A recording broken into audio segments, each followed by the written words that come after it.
Like a winter sunrise, the seasons have burned brightly for the Dallas Cowboys.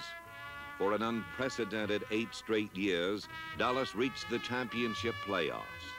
But even for a team rich in victories and achievement, the football winds swirl in curious patterns, and so did Cowboy fortunes in 1974.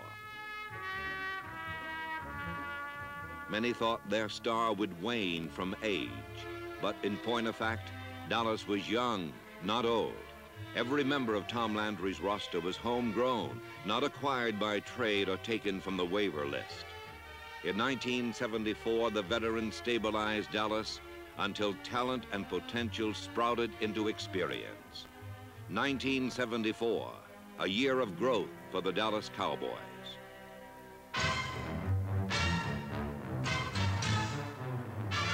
The season's first week brought Dallas to Atlanta. A tough opener turned into a rout as the Doomsday defense shut out the Falcons, and the seeds of the NFL's most explosive offense took root.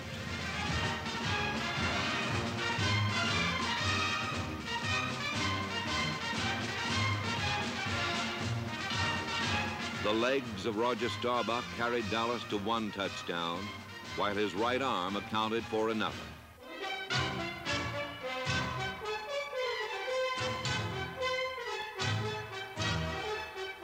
The 24-0 shutout was a sunny beginning to a stormy season that saw Dallas a champion in waiting.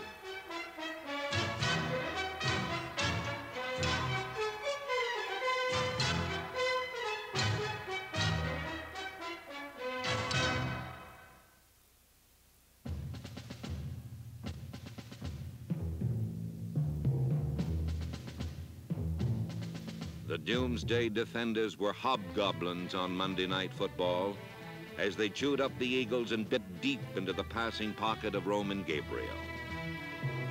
Doomsday held its second straight opponent without a touchdown, and Roger Staubach blanketed the field with screamers to Drew Pearson.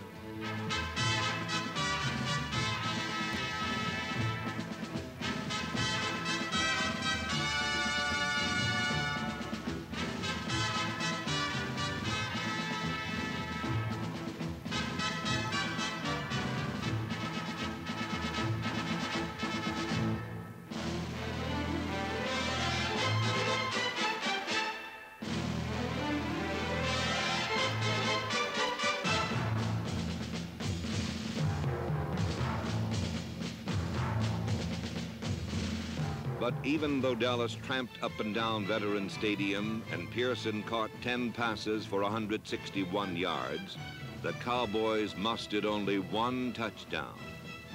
Needing another score to cement victory, the Cowboys lost their chance when they fumbled.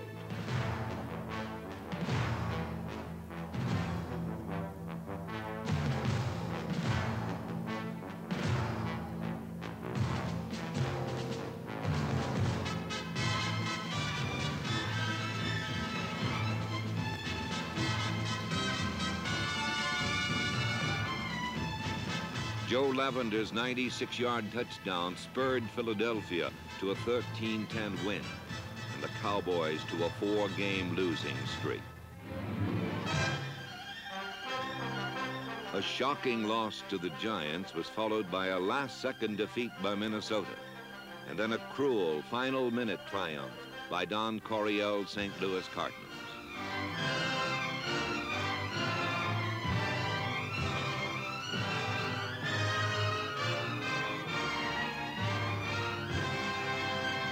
With a 1-4 record, Dallas was in last place in the NFC East. A grim position for a team with such illustrious tradition. But in St. Louis, the pulse of a stunned team began to beat, and signs of revival were evident when the defense caught the Cardinals in its crunch.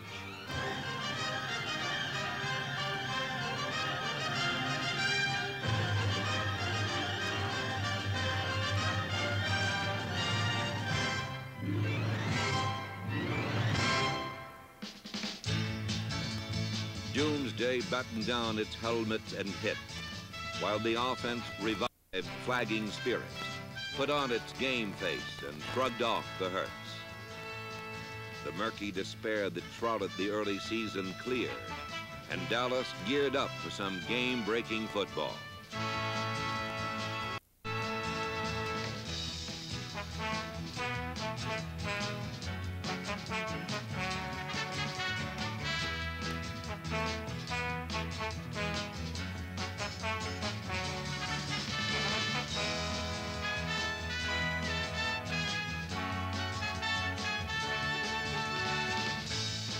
Roger Staubach was his old rambling, gambling, razzle-dazzle self as he darted in for one score and rammed another home to Gene Fugit.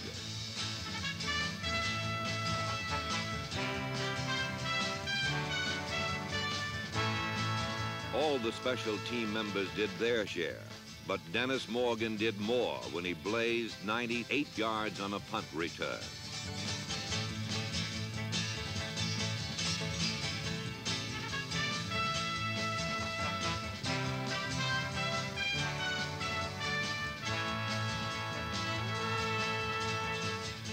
Finally, after 5 futile weeks, Dallas readied to resume the championship chase.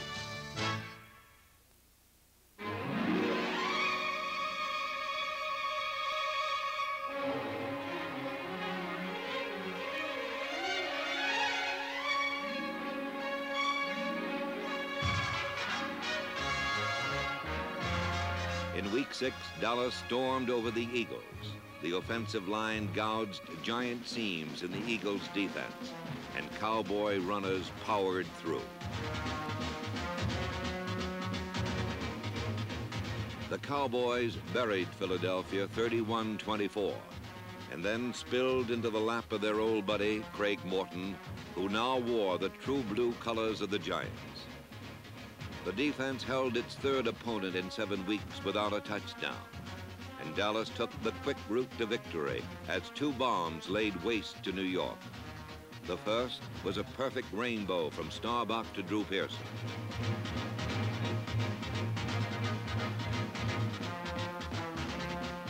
Pearson, a former college quarterback at Tulsa, showcased his old skills by rifling a strike dead in stride to Golden Riches.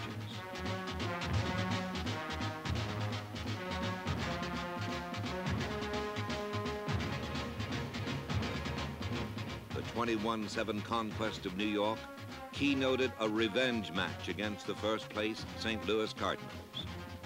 Dallas dispatched the Cardinals 17-14, and then it was the 49ers who became meat for the grinder.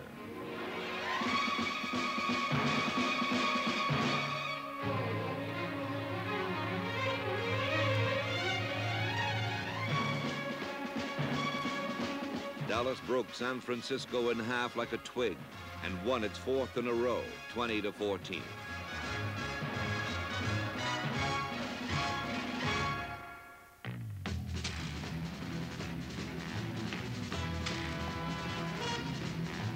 In Washington, the victory binge was bent out of shape by the arch-rival Redskins. 30 minutes of flawless football gave Washington a lopsided 28-0 lead at the half.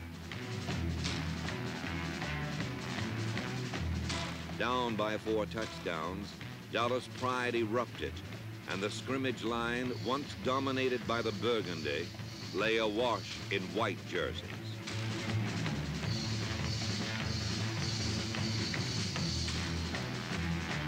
The most formidable Cowboy was young tackle Bill Gregory, number 77, who disrupted blocking patterns and bolted to the point of attack.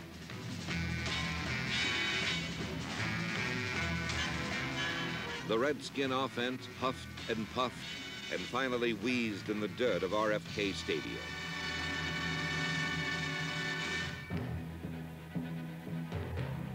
Chinks in the Redskin armor of invincibility became cracks, then gaping holes, as Dallas decided a straight line was the shortest distance between 6 points.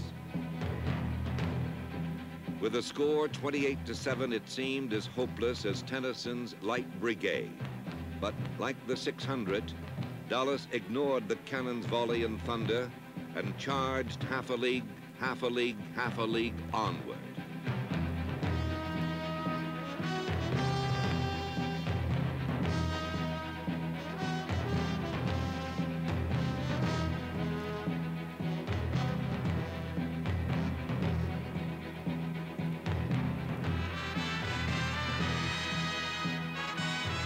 Robert Newhouse's touchdown made the score 28-14. With time dying, Dallas would live by the pass. Staubach sought out second-year tight end Billy Joe Dupree.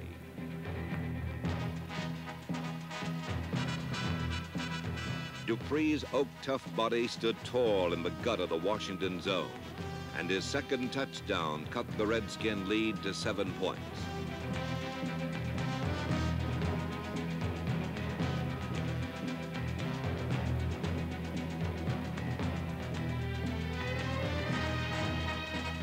Trailing 28-21, Dallas moved within sight of sudden death. With it 4th and goal at the Redskin 7, Staubach sent Drew Pearson to the post. But the ball and victory skidded off his shoulder pads.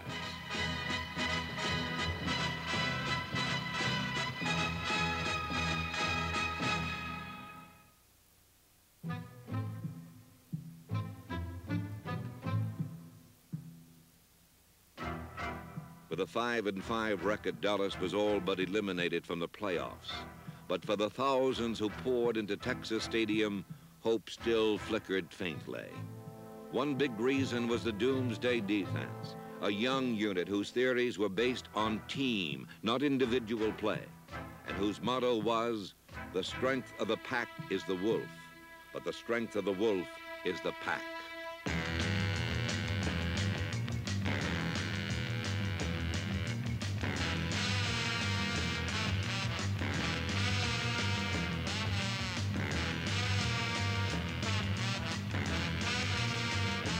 Veterans provided a solid framework for this young, maturing defense. Pugh, Cole, Toomey, Green, and Renfro, Jordan, Edwards, and Lewis. And of course, the immovable mountain of a man, Bob Blilley. Not as resilient, but still strong and quick for short duty.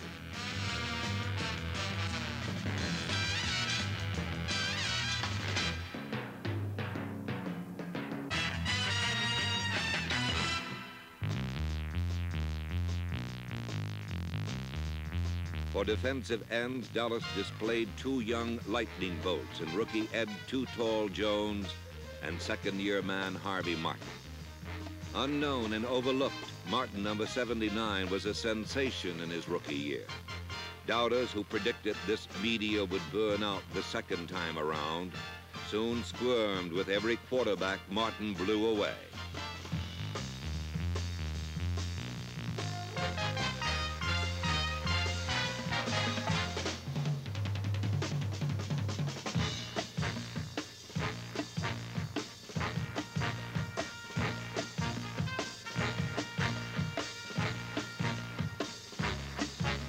Pairing with Martin was 6'9", 265-pound Ed Too Tall Jones, the NFL's #1 draft choice from Tennessee State.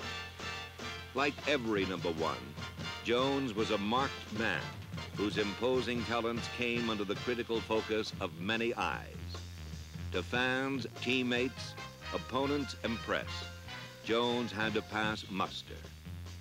Jones succeeded because raw ability counterbalanced inexperience, as his size, strength, and speed blotted out passing attacks.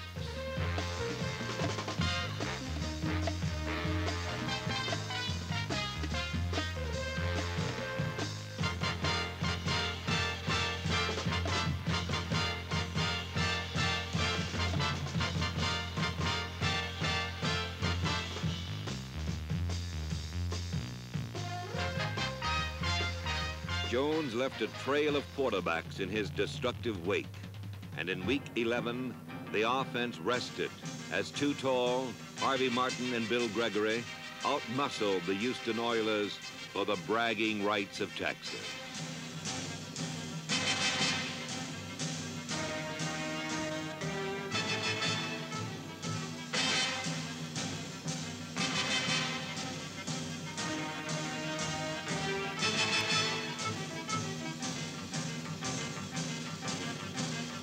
Dallas shut out Houston 10-0. 8 times Dan Pastorini was sacked, and his frustrated passes were pricked in midair by a secondary of Charlie Waters, Mark Washington, Benny Barnes, and Pro Bowler Cliff Harris.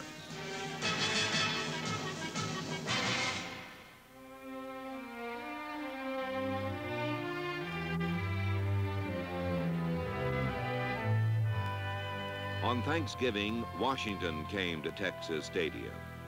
Grim faces told the tale as the Redskins took a commanding 16-3 lead into the second half. A stunned Roger Staubach left Dallas without a proven leader. With Staubach dazed and Craig Morton in New York, only rookie free agent Clint Longley remained. Without even a warm-up throw or a second of pro experience, Clint Longley was cast in a storybook role with only a cool head and a strong right arm to rely on.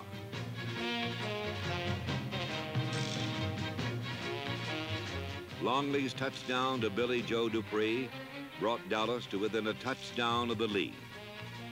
Dallas hoped to employ Longley as a stopgap measure, but Staubach, still dazed and lightheaded, was unable to continue. Longley generaled the Cowboys into the lead as Walt Garrison powered over behind playbook blocking.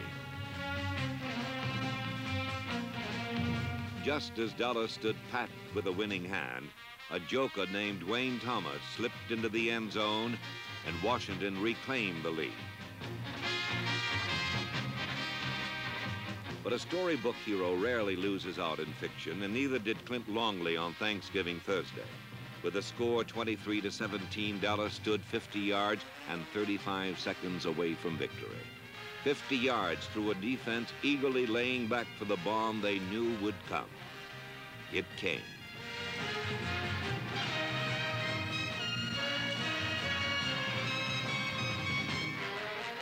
Oh, sweet victory. The 24-23 win was a little too late to save Dallas from extinction in the playoffs. But there was a name, Clint Longley, to remember, and a joyous victory to savor. Maybe it was enough to warm the Dallas Cowboys through the cold bite of winter.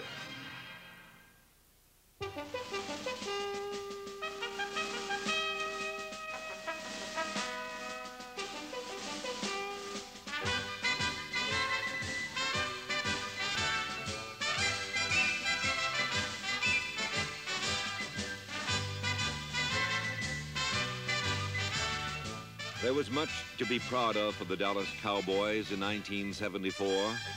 By year's end, their young but matchless offense rolled up more yards than any team in the NFL.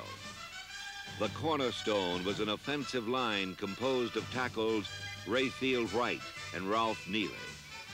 The center position was ably manned by Dave Manders and young John Fitzgerald. Rounding out the line were the guards, Blaine Nye and John Nyland. Shoulder to shoulder, down deep, the line blasted out touchdowns for a fleet of Dallas running backs.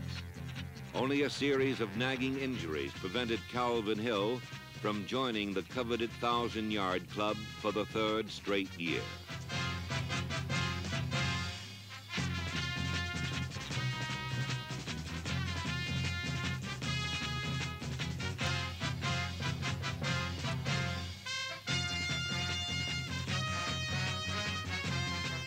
After 9 years, Walt Garrison was still the pros' pro in the Dallas Cowboy backfield. Number 32 has boundless desire, and whether hale and hearty or hurt, he was 205 pounds of Billy Goat tough.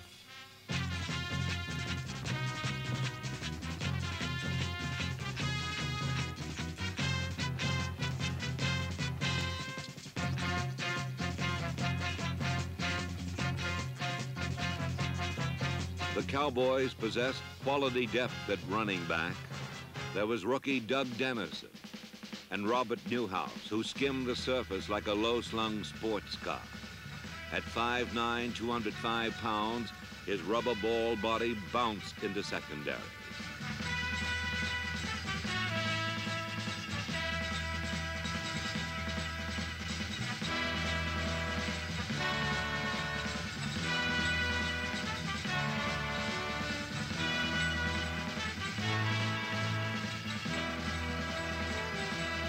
Perhaps the gem of this year's draft was Charles Young, a freewheeling co-#1 draft choice. Early on, Young got lost in the imposing shadow of Too Tall Jones. But this 55-yard run against Houston was one of the NFL's longest.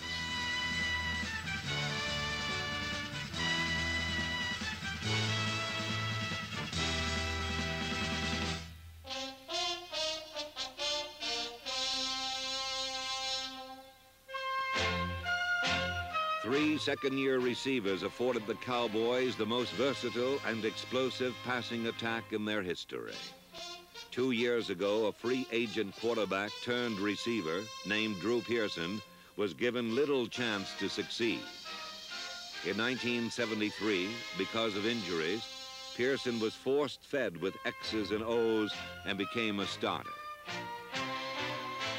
In 1974, he was no longer just a starter, but a star. Pearson reminds one of Raymond Berry. Like the former Baltimore Colt receiver, he displays flawless technique and the ability to be alone when the ball arrives.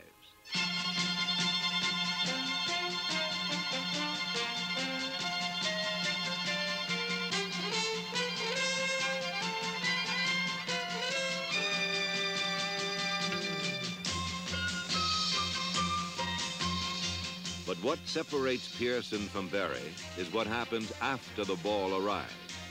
For no NFC receiver covered more yards than this All-Pro in 1974.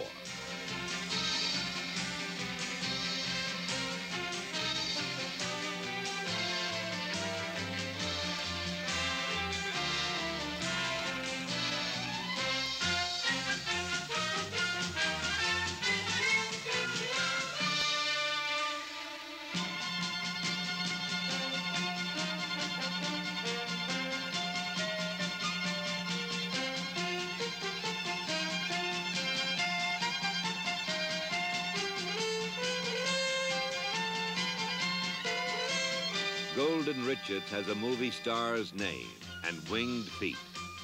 While Pearson gained over 1,000 yards in bits and pieces, Richards swept past defenders with a ground-gobbling stride. Number 88 hit the singles, and number 83, the home runs.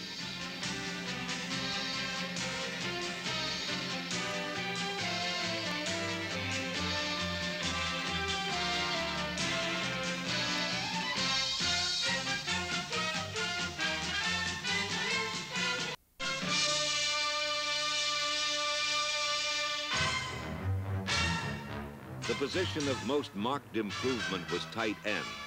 When Roger Staubach needed 6 yards or 6 points, he called on Billy Joe Dupree.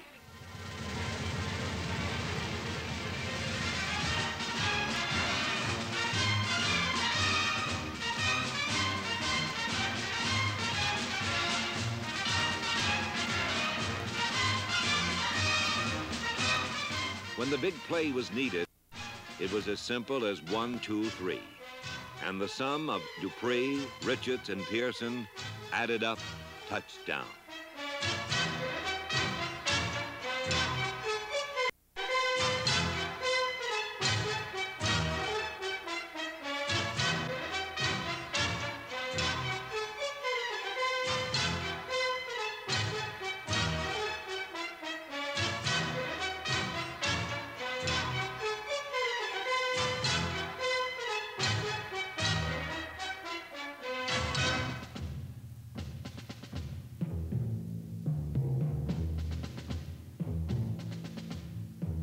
With so much accomplished, so much achieved, one day, one play sum up the Dallas Cowboys of 1974. Thanksgiving Day was more than a miracle or a victory. It was a sign of the future. It is said that all good things come to those who wait, and the waiting soon will be over for the Dallas Cowboys.